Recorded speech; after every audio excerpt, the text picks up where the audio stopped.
हा बघा, आज आपण मस्तपैकी खमंग असा मुरमुऱ्याचा चिवडा आणि मक्याचा चिवडा सुद्धा बनवणार आहोत. चला आपण सरळ कृतीकडे वळूया.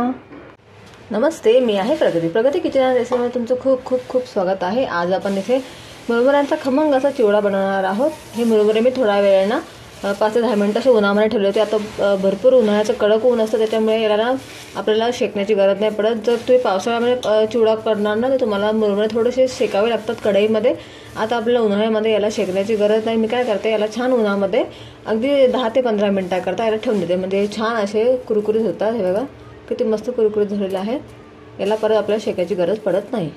आता आपण पुढची प्रोसेस करूया. आता मी चिवडा टाकण्याकरता इथे काही मसाले घेतलेले आहेत. इन्ग्रेडियंट्स बघा, इथे मी लसूण घेतलेला आहे. लसूण ना मी सालासकट असा बारीक कापून घेतलेला आहे. याचं सालपट काढलेलं नाही. तुम्ही अख्खा लसूणही टाकू शकता, पण इथे मी सालासकट असा छान कैचीने कापून घेतलेला आहे. म्हणजे तो छान कापला जातो व्यवस्थित बारीक आणि तळल्यावरती छान लागतो कुरकुरीत. ते मी तिखट मिरच्या घेतलेल्या आहेत.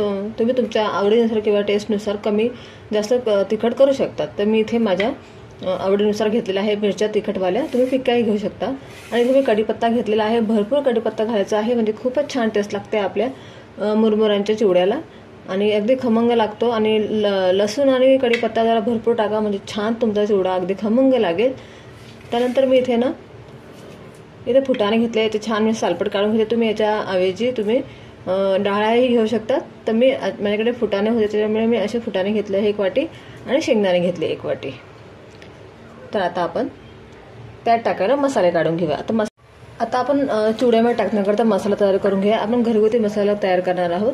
तुम्ही चिवडा मसाला थोडासा आपण याच्यात टाकूया, पण तरी सुद्धा मी घरी पण मसाला तयार करते. म्हणजे एक इन्ग्रेडियंट्स टाकण्यापेक्षा आपल्याला आपण असा एकत्र याच्यामध्ये करून घ्यायचा. इथे मी 2 चमचे धना पावडर घेते फुल भरून. हे बघा असं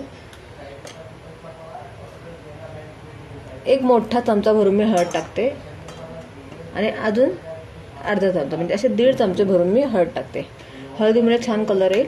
त्यानंतर चटणी पावडर. आता आपण मिरच्या घेतलेल्या आहेत, मिरच्या तिखट आहेत, पण थोडीशी मी इथे 1 चमचा चटणी टाकते. ही तिखट नाही आहे, पण मी घेतलेली आहे. चवीनुसार मीठ टाकायचं आहे आपल्याला ह्या मसाल्यांमध्येच. इथे मी अगदी 1 2 3 आणि 3.5 चमचे मीठ टाकलेलं आहे. तुम्ही तुमच्या आवडीनुसार किंवा टेस्टनुसार टाकू शकता. आता आपल्याला हे ड्राय इन्ग्रेडियंट्स जे आहेत तर मसाले आपले छान असे मिक्स करून घ्यायचे. म्हणजे आपण मसाला जेव्हा बाकीचे इन्ग्रेडियंट्स तळू आपण त्याच्यामध्ये शेंगदाणे, फुटाणे, कढीपत्ता वगैरे सगळं झाल्यानंतर आपल्याला शेवटची प्रोसेस ही करायची आहे. त्याला टाकायचा आहे हा मसाला. त्यामुळे आपल्याला ही तयारी पहिलेच करून ठेवायची आहे असं व्यवस्थित. आणि त्यानंतर आपण याच्यात टाकणार आहोत बडीशोपची पूड. इथे मी बडीशोपची पूड आहे ना अशी छान बारीक मिक्सरला वाटून घेते. ही पण साधारण 1.5 ते 2 चमचे असेल. याच्यामुळे पण छान आपल्या चिवड्याला टेस्ट येणार आहे. तुम्ही अख्खीही बडीशोप टाकू शकतात, पण याचा पण छान फ्लेवर येईल. तुम्ही शक्यतो वाटूनच टाका, अगदी छान फ्लेवर येतो. आता आपण पुढची कृती करूया. हे पण छान मिक्स करून घेऊया आपण. आता आपल्याला याच्यात टाकायला पिठी साखर पण लागेल, पण ते सगळ्यात शेवटी लागेल आपल्याला. तर तुम्हाला मी दाखवेलच चिवडा पूर्ण झाल्यावरती. हे बघा असं छान मिक्स करून घ्यायचं. आता आपण नेक्स्ट प्रोसेस करूया. आपली असे खोल कढई ठेवायचे आहे. त्यात मी तेल टाकलेलं आहे. तुम्ही ना मक्याचे पोहे पण याच्यात तळून टाकू शकतात. पण हे बघा, मुरमुऱ्याचा चिवडा करण्याचे पहिले त्या तेलामध्ये मी मक्याचे पोह्यांचा चिवडा वेगळा करणार होती. तर पहिले मी मक्याचे पोहे त्या तेलामध्ये तळून घेतले आहेत. असे पूर्णपणे तळून घ्यायचे तुम्हाला एकदम मस्त असं कडकडत तेलामध्ये. आता आपण याच्यामध्ये ड्राय इन्ग्रेडियंट्स आपले मसाले मिक्स करायचे आहेत.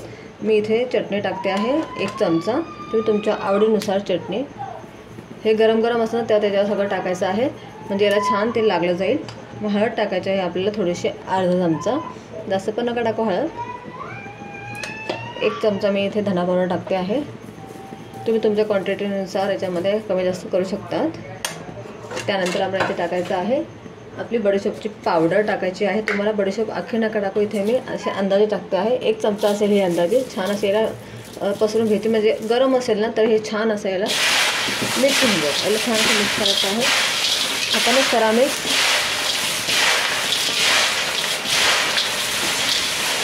आता आपल्याला टाकायचं आहे चवीपुरतं मीठ. मीठ पण मी असं हाताने टाकून घेईल. मस्तपैकी चारी बाजूने असं छान पसरवायचं आहे. तुम्ही तुमच्या आवडीनुसार टाकायचं आहे. त्यानंतर आपण टाकायची आहे पिठी साखर. इथे मी 1 चमचा पिठी साखर टाकते आहे। हे बघा, याच्यात छान चव येईल आपल्या मक्याच्या पोह्यांच्या चिवड्याला। आता परत आपण याला हाताने असं छान मिक्स करून घ्यायचं आहे। वर खाली पूर्ण व्यवस्थित याला हलवून घ्यायचं आहे। हे गरम असं तो याला मसाले छान आपले असे लागतात आणि हा चिवडा पण खूप छान लागतो। तुम्ही याच्यामध्ये शेव वगैरे पण टाकू शकता, पण मी प्लेनच ठेवणार आहे। असं मस्तपैकी याला मिक्स करून घ्यायचं असं हाताने, हलक्या हाताने त्याला मिक्स करायचं आहे। हे बघा, इथे आपला मक्याचा चिवडा हा तयार झालेला आहे। जास्त काही टाकायचं नाही आहे, असंच छान लागतं हा। तुम्हाला हवं असेल तर तुम्ही मुरमुऱ्या चिवड्यामध्ये थोडेसे मके असे घेऊन मिक्स करून तुम्ही खाऊ शकता किंवा असंही खाऊ शकता। माझ्या मुलीला असा आवडतो म्हणून मी फक्त सिंपल असा केलेला आहे हा, हलका त्यामध्ये मसाले टाकून। आता आपण करूया मुरमुऱ्याचा चिवडा। हे बघा, ज्या तेलामध्ये मी मक्याचे पोहे तळले आता त्याच तेलामध्ये मी आपल्या चिवड्याचा बाकीचे सगळे सामान तळणार आहे। सर्वप्रथम आपण याच्यात टाकणार आहोत शेंगदाणे। तेल आता चांगलं गरम आहे, तर शेंगदाणे आपल्याला छान जास्त जाळायचे नाही आहे, असे एकसारखे त्याला हलवत राहायचं आहे आणि याला छान गोल्डन ब्राऊन होईपर्यंत आपल्याला असे शेकून घ्यायचे आहे, ते छान आपल्या चिवड्यामध्ये ना कुरकुरीत लागतील। हे पहा, शेंगदाणे आपले छान असे भाजले गेलेले आहेत, तळले गेलेले आहेत। तर आपण काढून घेऊया सगळे आणि डायरेक्ट आपण आपल्या मुरमुऱ्यांवरती यांना गरम टाकायचे आहेत। असं करून आपण एक एक इन्ग्रेडियंट्स आपले जे पण आहेत ते आपण तळून आपल्या चिवड्यावरती हे असले टाकायचे आहेत। आता आपण शेंगदाण्यानंतर तळणार आहोत इथे आपले फुटाणे। त्याला पण छान आपल्याला गोल्डन ब्राऊन होईपर्यंत तळायचे आहे आणि मग चिवड्यावर टाकून घ्यायचे आहे। हे बघा, आपले फुटाणे पण छान तळले गेलेले आहेत, तर ते पण आपण आपल्या चिवड्यावर टाकून घेऊया। आता आपण याच्यात टाकायचं आहे लसूण। हे बघा, लसूण पण छान आपलं तळला गेलेला आहे। असं छान आपल्याला गोल्डन ब्राऊन होऊ द्यायचं आहे त्याला आणि मग आपण परत याला आपल्या मुरमुऱ्यावर असं टाकून द्यायचं आहे। अगदी छान थंड झाल्यावर कुरकुरीत लागतो हा आणि मस्त टेस्ट लागते।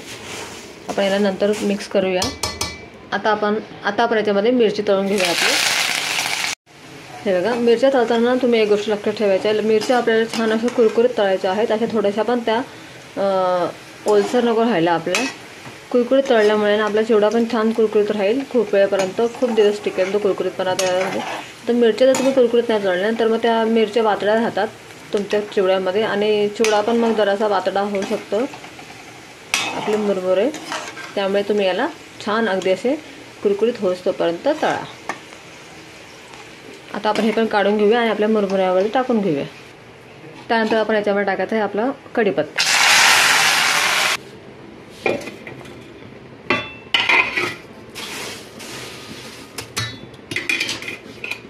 आता आपण तेल छान गरम होऊ द्यायचं आहे। त्यानंतर आपण याच्यात टाकायचं आहे मोहरी। इथे मी 2 चमचे मोहरी टाकते। मोहरी छान तडतडू द्यायची आहे। मग आपल्याला टाकायचं आहे 1 चमचा जिरं। जिरं पण छान तडतडलं की आपण गॅस बंद करायचा आहे आणि गॅस बंद करून झाल्यावर आपण हे जे मसाले तयार केलेले आहेत ना आपल्या चिवड्यामध्ये टाकण्याकरता, ते मसाले आपण याच्यात टाकूया।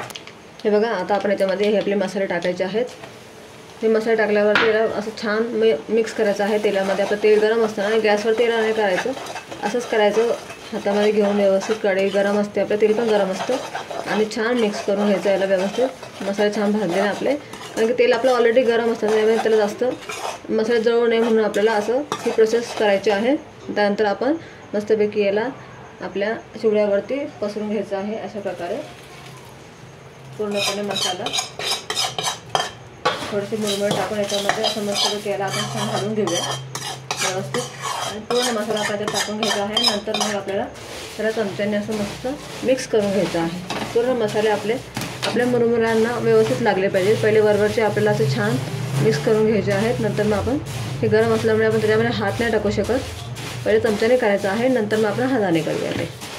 अशा प्रकारे मला छान मिक्स करून घेते, म्हणजे हे याच्यामध्ये ना याचे असे गुठळ्या नको राहिले आपल्या मसाल्याचे आणि सगळीकडे मसाला अगदी छान आपला मुरमुऱ्यांना लागला पाहिजे। अशा पद्धतीने आपल्याला त्याला हलवायचं आहे। आता हे छान मी असं वरच्यावर हलवून घेतलेलं आहे फक्त। आता आपण याच्यात टाकायचं आहे पिठी साखर। पिठी साखर आपण सगळ्यात शेवटी म्हणजे ह्या प्रोसेसला टाकायची आहे। हे बघा, इथे मी 2 चमचे टाकलेले आहे। तुम्ही तुमच्या आवडीनुसार याला असं करू शकता। 2 चमचे टाकल्यानंतर ते आपल्याला नंतर हे सगळे ना हाताने असं मस्त वरून खालपर्यंत असं मिक्स करायचं आहे, चोळून घ्यायचा आहे. पूर्ण मसाला पूर्ण मुरमुऱ्याला छान तो लागला पाहिजे, तरच तुमचा मुरमुऱ्याचा चिवडा ना अगदी खमंग बनेल. अगदी चारही बाजूने याला वर खालपर्यंत अगदी मस्तपैकी असं चोळून मस्तपैकी मसाला आपल्याला लागला पाहिजे प्रत्येक मुरमुऱ्याला. अशा प्रकारे मी पूर्ण लावून घेते व्यवस्थित. अशा प्रकारे करा. म्हणजे कसं आहे तुमचा ना मुरमुऱ्यांना मसाला अगदी छान आपल्याला लागेल आणि मुरमुरे अगदी खमंग आणि खूप छान चव लागेल मुरमुऱ्यांना आपल्या चिवड्याला, आणि चिवडा आपला खूप टेस्टी होईल. मी सांगितलेली पद्धत तुम्ही नक्की वापरून बघा, तुमचा चिवडा खूप छान होईल. हे बघा अशा प्रकारे छान मी मिक्स करून घेतलेला आहे. आमच्या घरी 12ही महिने मुरमुऱ्याचा चिवडा बनतो. संपला की मला परत बनवावा लागतो. पावसाळ्यातसुद्धा बनवते मी, पण तो थोडा कढईवर शेकून बनवते, कारण की मुरमुरे आपले पावसाळ्यामध्ये असे कुरकुरीत राहत ना, त्याच्यामुळे हा चिवडा आमच्या घरी बनतोच. आता संपला होता म्हणून मी परत बनवला, म्हणजे तुमच्यासोबत ही रेसिपी शेअर करावी. तुम्ही तुमच्या आवडीप्रमाणे याच्यामध्ये शेव वगैरे, शेव पापडी, शेव गाठी, शेव असं काहीही टाकू शकतात आणि छान याला मस्त खाऊ शकतात. प्लेटमध्ये घेऊन याला थोडं थंड होऊ द्यायचं आहे आणि त्यानंतर याला आपण डब्यात भरायचं आहे किंवा पॉलिथिनच्या पिशवीमध्ये तुम्ही भरून ठेवू शकतात. अगदी असाच हा कुरकुरीत राहील. फक्त याला थोडं थंड होऊ द्यायचं आहे आणि मगच तुम्ही याला डब्यामध्ये भरा. चला आता आपण प्लेटिंग करूया आपल्या चिवड्याची. हे बघा आता हा घेतलेला आहे मी आपला मुरमुऱ्याचा चिवडा. त्यानंतर आपण केलेला इकडे मक्याचा चिवडा. हे बघा आता मी मक्याचा चिवडा वेगळा केला, कारण माझ्या मुलीला फक्त मक्याचा चिवडा आवडतो, त्यामुळे मी केला तो. आणि नंतर आपण याच्यावरतून थोडी शेव टाकायची आहे मस्तपैकी. तुम्ही याच्यामध्ये कांदे, टमाटे किंवा शिमला मिरची अशी छान बारीक कापून मस्त भेळ टाईप पण तुम्ही बनवू शकता. आता हे आपण एकत्र करून असं याला सर्व करू शकतो. तुम्हाला जर माझी आजची रेसिपी आवडली असेल तर माझ्या रेसिपीला नक्की लाईक करा, चॅनलला सबस्क्राईब करा आणि शेअर करायला विसरू नका. बाय.